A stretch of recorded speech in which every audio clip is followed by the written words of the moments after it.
कैसे बढ़े हैं, हर हर महादेव करके तो आगे नहीं बढ़े हैं।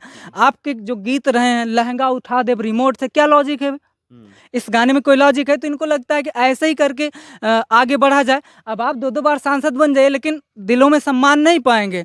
जो सम्मान शिवानी कुमारी के लिए लोगों के दिलों में है, वो सम्मान आपके लिए नहीं होगा। वो तो भारतीय संस्कृति को बढ़ावा दे रही है, लहंगे पहन रही हैं, साड़ी पहन रही हैं, सूट सलवार पहन रही हैं। क्या चाहते हैं आप? जिस तरीके से अन्य बॉलीवुड के लोग हैं, आपके भोजपुरी के लोग हैं, वैसा करें। कितनी मजबूत लड़की है वो कि रेसलिंग हुई थी, आर्म रेसलिंग हुई थी। शायद कृतिका ने, वो जिम भी जाती, मैंने उनकी वीडियो देखा, जिम भी जाती, वहाँ पर वर्कआउट भी करती, खूब मेहनत भी करती हैं। उसने रेसलिंग में हरा दिया। तो गांव की लड़कियों में दम होता है। नमस्कार, आपके साथ मैं हूं आदित्य कुमार। दरअसल इस वक्त हम गांव में मौजूद हैं और गांव की सभ्यता को इसलिए भी दिखाने की कोशिश कर रहे हैं क्योंकि शिवानी एक लड़की जो गांव से उठकर बिग बॉस के OTT सीजन 3 में पहुंची है।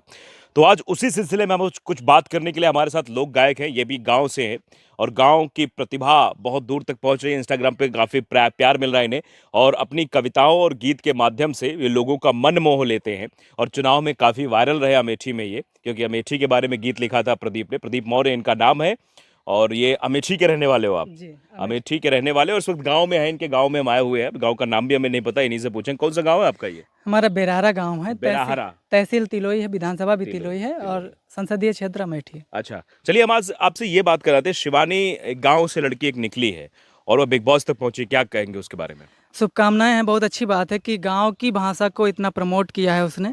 और जिस तरीके से अपनी रीजनल लैंग्वेज, जैसे हमारी अवधी है, तो हम अवधी के लिए काम करते हैं, यानी कि हमारे जो गीत होते हैं अवधी में होते हैं। तो वो भी उस क्षेत्र से, पश्चिमी यूपी से हैं, तो वहाँ की जो लैंग्वेज है उसको प्रमोट कर रहे हैं। तो बहुत अच्छी बात है और एक राष्ट्रीय स्तर पर उनके भाषा की चर्चा हो रही है। हमारी शुभकामनाएं हैं और शुभकामनाएं कि वो जीत कर भी आए। देखिए, तो ये आप भी गांव से इसलिए बोल रहे हैं साहब? नहीं, देखिए ऐसी बात नहीं है। जिस तरीके से उनकी भाषा है, उनका पहनावा ओढ़ावा है और जिस तरीके से जिन कामों को कर करके वो वहाँ तक पहुँची हैं, वो सराहनीय है।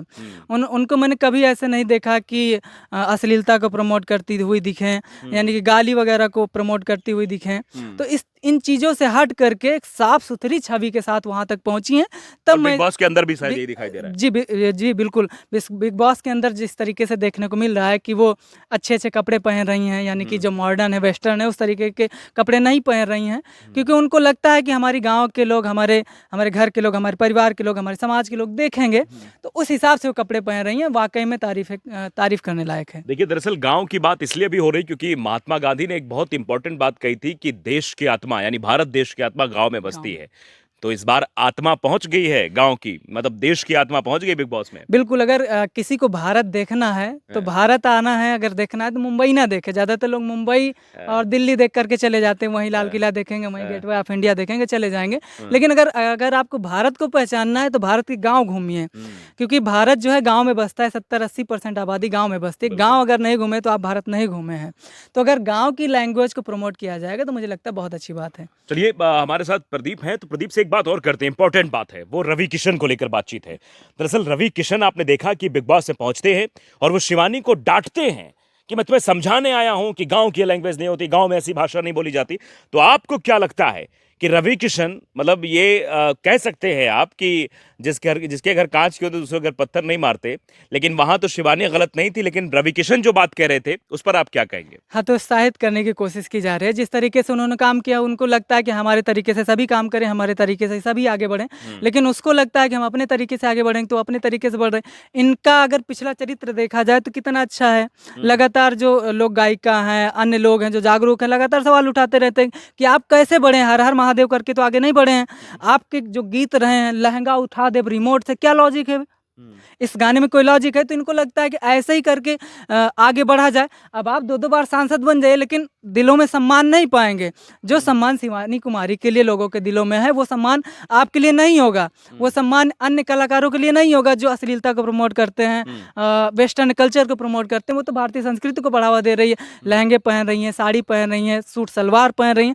क्या चाहते हैं आप? जिस तरीके से अन्य बॉलीवुड के लोग हैं, आपके भोजपुरी के लोग हैं, वैसा करें। ऐसा नहीं होगा। अगर आप उनको ऐसे ऐसे कर रहे हैं, डांट फटकार रहे हैं, तो आप डिमोरलाइज करने की कोशिश कर रहे हैं। ये आपकी कोशिश कामयाब नहीं होगी। ये क्या क्या लगता है कि मतलब ये कह रहे थे कि मैं भी गांव से हूँ, ये बताने की कोशिश कर रहे थे, मतलब गांव से हैं तो क्या कहने का मतलब है? कनेक्शन होना चाहिए, एक हतोत्साहित ना करके प्रोत्साहित करना चाहिए। गांव से हैं तो प्रोत्साहित करना चाहिए। अगर आप भोजपुरी के लिए काम कर रहे हैं, आप पूर्वांचल से हैं, जौनपुर के राकस से लगभग हैं, तो वहां से हैं, अगर आप पूर्वी भाषा के लिए, भोजपुरी भाषा के लिए काम कर रहे हैं, तो वो अगर पश्चिमी यूपी से तो बुंदेली के लिए या ब्रज भाषा के लिए काम करेगी, वो अपना अपना किरदार निभा रही है, क्यों उसको हतोत्साहित कर रहे हैं गाँव गाँव करके उसको? मतलब अभी देखिए कितनी मजबूत लड़की है वो, कि रेसलिंग हुई थी, आर्म रेसलिंग हुई थी, शायद कृतिका ने, वो जिम भी जाती, मैंने उनकी वीडियो देखा, जिम भी जाती, वहाँ पर वर्कआउट भी करती, खूब मेहनत भी करती हैं, उसने रेसलिंग में हरा दिया। तो गांव की लड़कियों में दम होता है, और इस तरीके से डिमोरलाइज करना ठीक नहीं होता। ये अभी आप देख रही हैं, ये यहाँ के लोग जिम नहीं जाते हैं, लेकिन मैं यहाँ अपने गांव के लोगों के पेट में मैंने 6 पैक देखे हैं। अच्छा, एप्स देखे हैं? एप्स मैंने देखे हैं। तो ऐसे ऐसे लोग गांव में हैं, देख रहे हो? मतलब ये जो कहते नहीं कि वो जो व्यायामशालाओं में जाकर पसीना बहाकर प्रोटीन फाँक कर जो बॉडी बनाते हैं, वो बॉडी, उससे अच्छी बॉडी जो है गांव में बनती है, जो खेतों में मेहनत करते हैं, जो फावड़ा चलाते हैं। जी बिल्कुल। और बिग बॉस के घर में भी दिखा कि जिम ताकत किस में? जिम वाले में कि गांव वाले में? गांव की लड़की ने जिम वाली को हरा दिया, पटक दिया। और पहली बार में पॉलमी को ऐसा धक्का मारा था कि वो बिग बॉस घर से ही बाहर हो गई। देखिए ज्यादा बिग बॉस तो मैं नहीं देखता हूँ, लेकिन जिस तरीके से सोशल मीडिया पे जब ट्रेंड चलता है तो दिख जाता है, क्लिप वगैरह दिख जाता है, तो उस तरीके से। लेकिन जो रवि किशन जी लगातार जिस तरीके से प्रहार कर रहे हैं गांव, उस तरीके से बहुत ही गलत है, और उनको प्रमोट करना चाहिए कि भाई गांव की लड़की, महिलाएं वैसे भी। अभी सबसे बड़ी बात तो उसने ये संदेश दिया है कि गांव की लड़की भी आगे बढ़ सकती है। मैं अपने गांव, अपने गांव, उसकी वजह से बहुत सारी लड़कियां वीडियो बनाना शुरू कर दी हैं। मैंने गांव में देखा है कि लोग कहते हैं ये क्या कर रही हो, समाज हम पर थूकेगा, हंसेगा, क्या कहेगा, फलानवा की बिटिया ऐसे नाचत है। शिवानी को भी कहा जा रहा था, शिवानी को भी कहा जा रहा था। तो इस तरीके से उसने इन सारी बाधाओं को लड़कियों के लिए खोला है, उनके दरवाजे खोल दिए हैं कि भाई कोई भी ऐसे कर सकता है। देखिए जिस तरीके से गांव से आती थी, उसने अपने स्टैंडर्ड को बदला, यानी कि अपने रहन सहन को बदला, उसने अपने परिवार को करके दिखाया, परिवार के फाइनेंशियली मदद किया। तो इस तरीके से वो आगे पहुंची है, तो हमारी शुभकामनाएं हैं।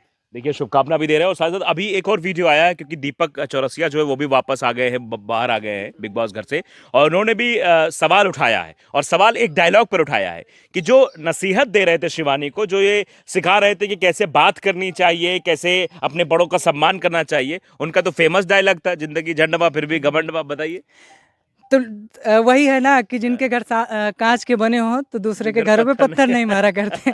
जब आप पिछले कर्म ही ऐसे किए हैं, और आप अब चले, मैंने गांव में कहावत है, बिलरिया 900 चूहा खाए के हज कर चलिए, तो वह हाल है इनके। तो अगर ऐसे करेंगे तो लोग तो सवाल करेंगे ना, काउंटर तो करेंगे ही, और फिर वही हंसी के पात्र बनेंगे, आप मीम्स बनेंगे आप पर। तो वही हो रहा है। तो देख सकते हैं आप कि ये प्रदीप मौर्य कुछ सुनाएंगे गाँव को लेकर, कुछ आपके पास है पिटारे में? कुछ गांव को लेकर के इस समय रिकॉल नहीं हो पा रहा है, लेकिन गांव की समस्याएं जो हैं वो चीज़ें थी हमारे पास। अब इस समय नहीं याद है, लेकिन चलो कोई बात नहीं, बाद में हम आपसे सुन लेंगे। लेकिन ये स्थितियां हैं कि गांव में थोड़ा सा किसानों की समस्याएं हैं, जानवरों की समस्याएं हैं। उस पर मैंने लिखा था, मैंने सुनाया भी था संभवतः, अब वही रिपीट करेंगे तो अच्छा नहीं लगेगा। लेकिन फिर भी 2 लाइन सुना देता हूँ। रात भर डंडा लेके हाँकत ही सांड, फिर भी चौकीदार, मैं भी चौकीदार। हर एक किसानन के यही है कहानी, हथवा में लाठी डंडा यही है निशानी। खेतवा के चारों कैती के है यार, फिर भी चौकीदार, मैं भी चौकीदार। बात है, बहुत बढ़िया। तो आप देख सकते हैं प्रदीप मौर्य हमारे साथ थे, लोक गायक है, और अमेठी का नाम पूरे देश में रोशन कर रहे हैं। गांव से ये भी हैं, और गांव की सभ्यता को बखूबी समझते हैं, इसीलिए शिवानी का ये भी सपोर्ट कर रहे हैं। और शिवानी के बारे में जो बात रवि किशन ने बोली, उसका काउंटर भी किया, और बताया है कि पहले अपने आप को देख लीजिए, समझ लीजिए। आप जिस तरीके से एक लड़की पर सवाल उठा रहे थे, और वो बेचारी रो रही थी, कह रही थी कि मैं मम्मी कसम खाती हूँ, मैं ऐसी ही बात करती हूँ, यही मेरा बात करने का तरीका है घर में, और मैं किसी का अपमान नहीं करती हूँ। तो ज़रा रवि किशन जी, अपने अंदर आप झांक कर देखिए, आपने कितनी महिलाओं का अपमान किया, और कितनी सारी बातें आपने ऐसी कही हैं जो सभ्य समाज में कहने योग्य भी नहीं है।